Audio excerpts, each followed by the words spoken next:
আমাদের মধ্যে যেই পরিস্থিতিতেই যে ঐক্য প্রতিষ্ঠিত হয়েছে সেটাকে আগামী ভবিষ্যতের পানে প্রবাহিত করতে হবে। অতীত যেন আমাদের সেই ক্ষেত্রে বাধা হয়ে না দাঁড়ায়। প্রকাশ্য রাস্তায় দিবালোকে নিরস্ত্র জনগণের উপরে রাষ্ট্রের সমস্ত শক্তি নিয়ে এই জনগণের উপরে ঝাঁপিয়ে পড়েছে। 24 সালের এক বছর আগে ঠিক আজকের দিনে বাংলাদেশে কি ঘটছিল আমরা একটু ভাবি।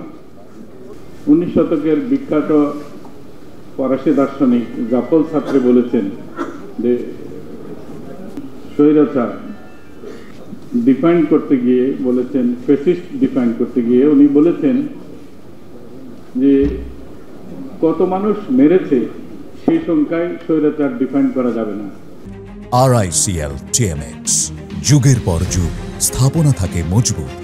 কি পদ্ধতিতে মেরেছে, কি প্রক্রিয়ায় মারা হয়েছে, সেটাই হচ্ছে স্বৈরাচারের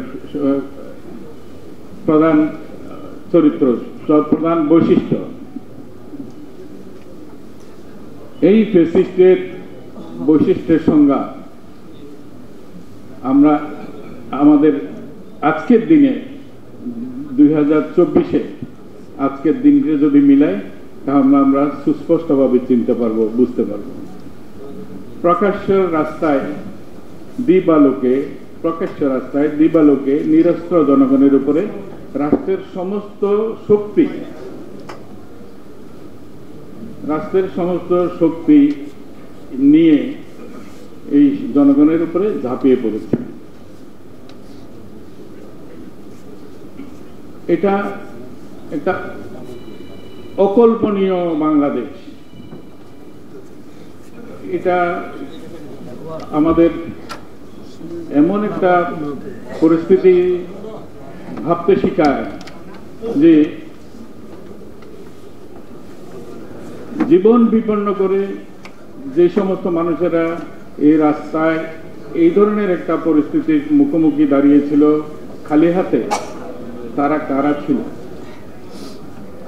তাদের দেখাশোনা করার দায়িত্ব যখন আমার উপরে পড়েছে, আমি পৃষ্ঠা উল্টাই দেখতেছি ইতিহাসের কিংবা যে সমস্ত ডকুমেন্টেশন এখন পর্যন্ত আমাদের হাতে আসছে, সেখানে দেখা যাচ্ছে শতকরা 75 ভাগের বেশি হচ্ছে একেবারে হত দরিদ্র নিরন্ন মানুষের সন্তান, যারা জীবন দিয়েছে। যারা আহত হয়েছে তাদেরও অবস্থা একই। 71 সালে আমি আজকে মিলাই যে আমরাও ঠিক একই রকমই ছিলাম। কৃষক, শ্রমিক, দরিদ্র মানুষের সন্তানেরা আমরা অস্ত্র হাতে লড়াই করতে গেছি। যুদ্ধ শেষে আমাদের প্রাপ্য হয়েছে, আমাদের অস্ত্রটা নিয়েছে এবং আমাদেরকে যার যার কর্মস্থলে ফিরে যেতে বলেছে। অনিশ্চিত, অনির্ধারিত একটা ব্যবস্থায় ফিরে যেতে বলেছে তাকে, যে সশস্ত্র লড়াইয়ের মাধ্যমে যে তরুণ ট্রান্সফর্ম হয়েছে, দেশ চিনতে শিখেছে, অধিকার চিনতে শিখেছে এবং অধিকার প্রতিষ্ঠার জন্য যে লড়াই করতে শিখেছে, তাকে বলেছে তার নিজের জায়গায় ফেরত যেতে। ঠিক সেই রকমের একটা পরিস্থিতি এখন বাংলাদেশে বিরাজ করছে। কাইম সাহেব বলেছেন যে এই সমস্ত তরুণেরা নানা রকমের কথা বলছে। এটা আত্মচিৎকার। এটা সবার মতো জাতির কান থাকতে হবে, এটা গ্রহণ করার মতো ঔদার্য থাকতে হবে। আমাদের আরো অনেক বেশি সহনশীল হতে হবে জাতি হিসাবে টিকে থাকার জন্য। আমাদের মধ্যে যেই পরিস্থিতিতেই যে ঐক্য প্রতিষ্ঠিত হয়েছে সেটাকে আগামী ভবিষ্যতের পানে প্রবাহিত করতে হবে।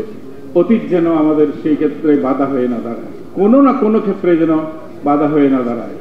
কারণ বিশ্ব মানব গঠন, বিশ্ব ব্যবস্থা আমাদের জন্য অপেক্ষা করে বসে নাই। খুব দ্রুত পরিবর্তন হচ্ছে। আমাদের মুক্তিযুদ্ধের সময় এই মোবাইল ফোন ছিল না, আমাদের মুক্তিযুদ্ধ ডকুমেন্টেড না।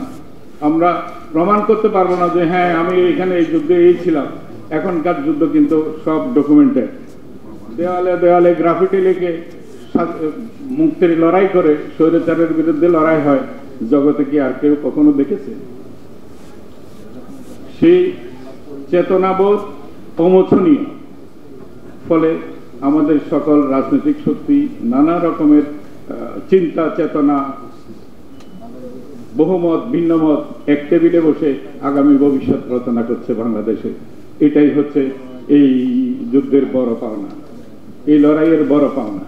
সেই পাওনার সাথে, সেই অভিযাত্রার সাথে মুক্তিযোদ্ধাদের চেতনাটাকেও সন্নিবেশিত করে এগিয়ে যেতে হবে। এটার জন্যই আজকের এই সভা, যাতে আমরা যেন এই আগামী অগ্রযাত্রায় যেন আমরা পিছিয়ে না করি, মুক্তিযোদ্ধারা যেন বিচ্যুত না হয়, মুক্তিযোদ্ধারা যেন সেখানে সহযাত্রী হয়ে, পথ প্রদর্শক হয়ে, পরামর্শক হয়ে এই অভিযাত্রার দিকে যাত্রা করতে পারে, যেতে পারে। সেই গৌরবের অংশীদার হওয়ার জন্য আজকের এই সভার আয়োজন। আমি মনে করি এই সংসদ একটা উপযুক্ত কাজ করেছে, যথার্থ সময়।